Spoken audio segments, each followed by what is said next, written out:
Le lac de la Gourde, sur le Lévézou aveyronnais, abrite une centaine d'espèces d'oiseaux. Le tambourinage, ça va vraiment être pour délimiter le territoire. Ça va vraiment Cormorans, nous hérons informer sur cendrés, aigrettes garzettes ou bécassines des marais. Ici, pendant quelques mois, on peut aussi observer les hivernants venus d'Europe du Nord en habit d'apparat. Oui, il est ressorti, tu vois là.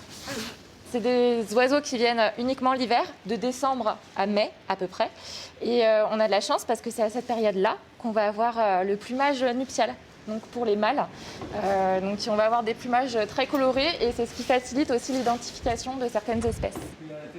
Ce samedi, à cause des fortes bourrasques, l'observation a été un peu limitée. Nous avons vu en premier une grande aigrette, ensuite quelques cormorans qu'on a vu plonger, pêcher.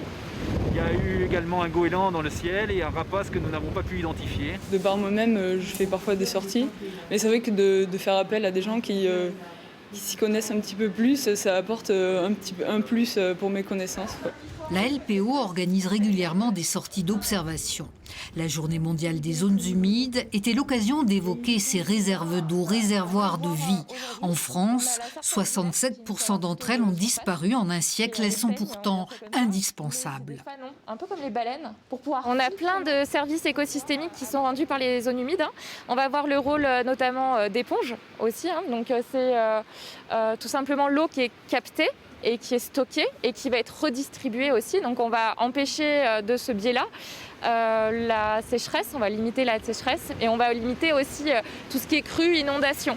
Les prochaines sorties de la LPO en mars et avril seront consacrées à la chouette dans le sud Aveyron et au courlis cendré sur l'Aubrac.